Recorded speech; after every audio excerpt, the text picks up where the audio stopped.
एक विशाल टिड्डियों की सेना देखकर दोनों ताकतवर आदमी बुरी तरह डर गए और बिना रुके भागने लगे। लेकिन प्राचीन टिड्डियां उन्हें इतनी आसानी से नहीं छोड़ने वाली थीं। उन्होंने 3000 सालों से इंसानों का स्वाद नहीं चखा था, इसलिए किसी भी हालत में इस मौके को गंवाना नहीं चाहती थीं। टिड्डियां तेजी से उनका पीछा करने लगी। जैसे ही टिड्डियां और करीब आईं और उनकी मौत तय लगने लगी, अचानक एक विशालकाय मांसाहारी पौधे ने अपना जबड़ा खोला और झुंड की कई टिड्डियों को निगल लिया।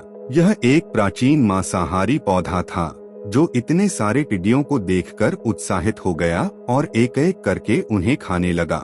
देखते ही देखते उसने पूरी सेना को चट कर दिया, जिससे दोनों आदमी बाल बाल बच गए।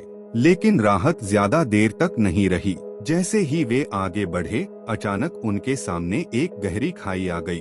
खाई इतनी चौड़ी थी कि वे कूदकर पार नहीं कर सकते थे। इसी बीच बची हुई टिड्डियों ने फिर से हमला कर दिया। मौत उनके बेहद करीब थी।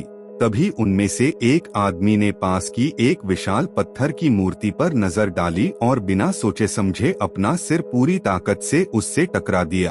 अगले ही पल मूर्ति जोर जोर से हिलने लगी और फिर सीधे खाई के बीच गिर गई, जिससे एक प्राकृतिक पुल बन गया। बिना देर किए दोनों ने दौड़कर खाई पार कर ली। लेकिन वे नहीं जानते थे कि जो भयानक चीज अब उनका इंतजार कर रही थी, वह टिड्डियों से भी ज्यादा खतरनाक थी।